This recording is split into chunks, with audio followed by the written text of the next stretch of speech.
Hey guys, welcome back to Survival Addiction. Today we will be going over the Gerber dime multi-tool. Okay, so this is a very popular multi-tool.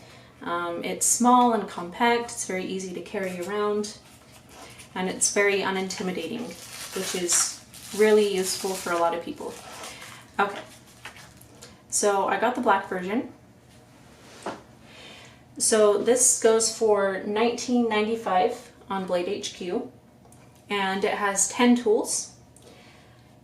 Its total length is 2.75 inches, so very small, and it only weighs 2.20 ounces. Okay, so it has pliers,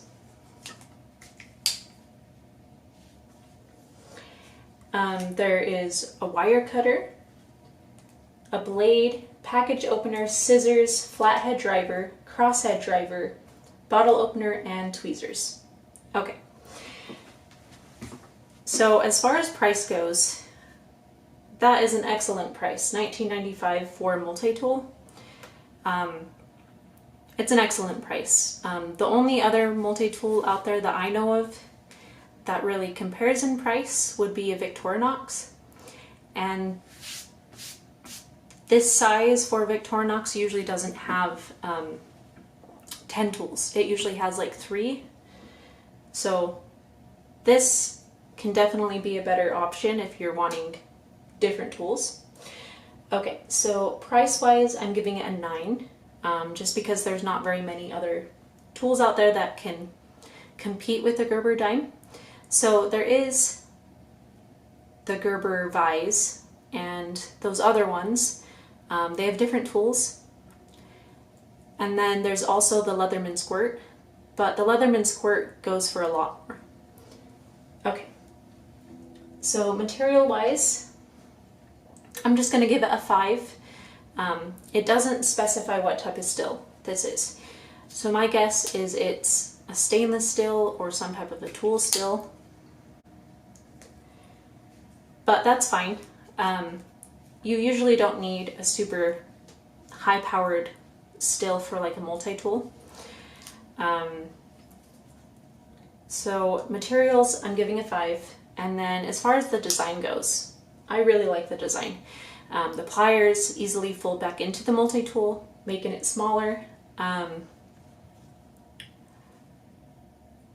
The tools are just on the side. See what I mean?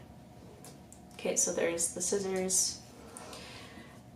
Okay, so design, I'm going to give an 8. And then comfort, I'm giving a 5 just because it is smaller.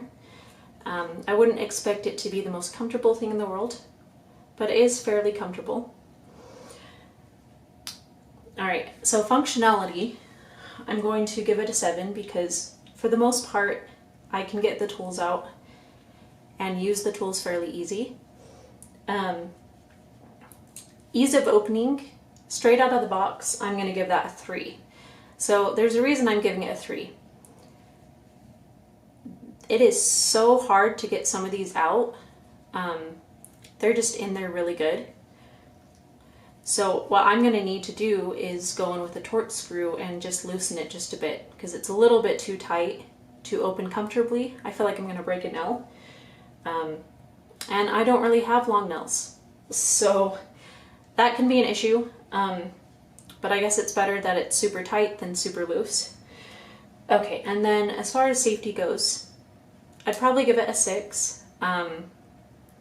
It's unlikely that a little kid would be able to open these, especially if an adult can't open them. And then as far as safety goes, I feel like I'm unlikely to cut myself or hurt myself with this. It's a very safe tool for the most part. Okay, so that gives the Gerber dime a 6.14 out of 10, which I think is a fair price for the Gerber dime. I have a couple of these in multiple EDC kits, which I really enjoyed. And then this is also great for like bug out bags. But anyways, that is it for today. Thanks again for joining me at Survival Addiction. And don't forget to like and subscribe. Bye guys!